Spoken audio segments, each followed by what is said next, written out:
یہاں سے اسلام جو ہے وہ برآمد ہوگا. یخرج الناس من الخراسان رایات سود لا یردها حتی تنصب بایلیا.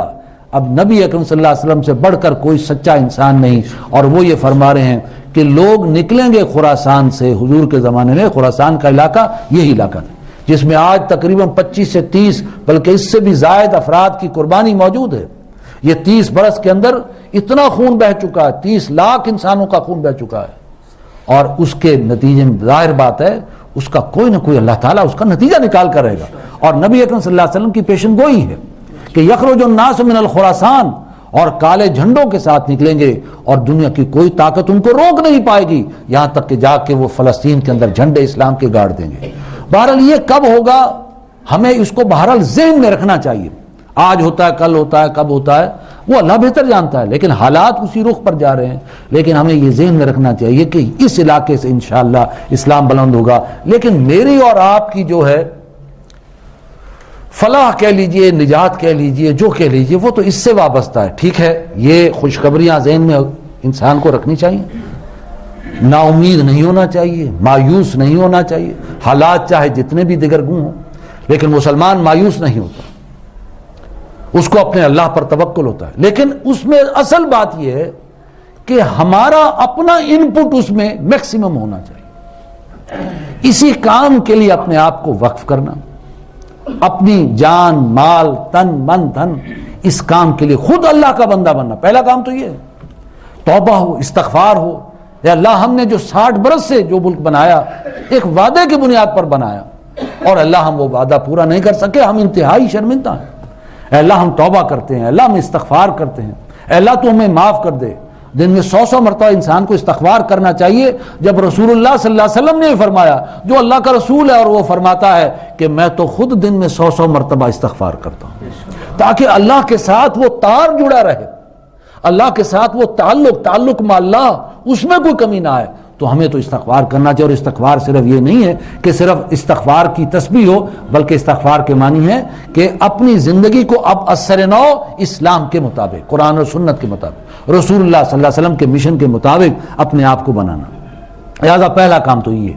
دوسرا کام یہ کہ اللہ کی کتاب، اللہ کا کلام، جو حضور نے فرمایا کتاب اللہ، وہ اللہ کی کتاب، اس کو تھامے رکھنا.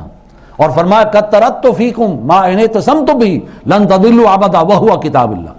میں اپنے پیچھے ایک ایسی چیز چھوڑ کے جا رہا ہوں جس کو اگر تم نے مضبوطی سے تھاما تو کبھی گمراہ نہیں ہوگے، اور وہ اللہ کی کتاب ہے.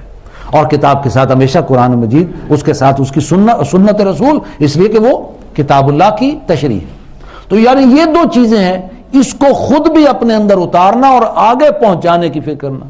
جو حضور نبی کریم صلی اللہ علیہ وسلم نے امت مسلمہ سے وعدہ لیا کہ میں نے اپنا یہ پیغام، اللہ کا جو ذمہ داری مجھ پر اللہ نے ڈالی، وہ میں نے تم تک پہنچا دی. تو پورے 1.25 لاکھ کے مجمع نے کہا اے اللہ کے رسول، واقعتاً آپ نے حق نصیحت ہم تک پہنچا دیا. تو پھر فرمایا فَلْيُبَلِّغِ الشَّاهِدُ الْغَائِبَ. اب وہ لوگ جو یہاں موجود ہیں پہنچائے اس پیغام کو ان تک جو یہاں موجود نہیں، اور تا قیامت اس مشن میں جاری رہو. اپنی توانائیاں، اپنی جو ہے جو بھی قوتیں ہیں، جان مال، اس کے اندر لگاؤ، پہنچاؤ. یہ بحیثیت امتی کے ہمارا یہ فرض ہے، ہماری یہ ذمہ داری ہے اس کلام کو آگے پہنچانا.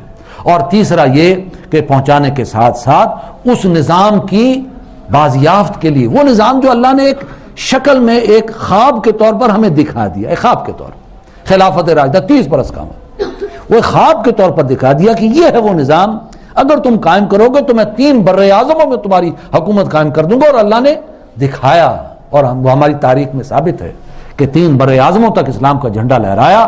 فرمایا کہ اس کی بازیافت کے لیے بھی کوشش جاری رکھو. اور نبی اکرم صلی اللہ علیہ وسلم نے پیشن گوئی بھی فرمائی کہ میرے بعد 5 دور آئیں گے.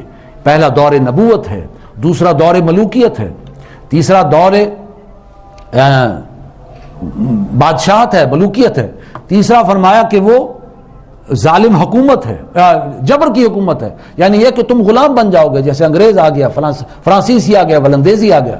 اور چوتھا یہ کہ معاف کیجئے، پہلا دور نبوت، دوسرا دور خلافت، تیسرا دور ملوکیت، چوتھا دور غلامی، اور پانچواں فرمایا پھر دنیا کے خاتمے سے پہلے وہ خلافت کا نظام پوری دنیا پر قائم ہوگا. تو اس کی بازیافت کے لیے میری اور آپ کی نجات اس میں ہے کہ اس کے لیے بھی کوشش کرنا اور مجتمع ہو کر ایک اجتماعیت کے ساتھ جڑ کر اس کے لیے کوشش کرنا. یہ 3 سٹیپ بائی سٹیپ ذمہ داریاں ہیں. اللہ کا بندہ بننا، اللہ کے پیغام کو آگے پہنچانا اور اس کے دین کے قیام کے لیے تن من دھن کرنا. اللہ تعالیٰ مجھے اور آپ کو اس پر عمل کرنے کی توفیق عطا فرمائے. وآخر دعوانا الحمدللہ رب العالمین.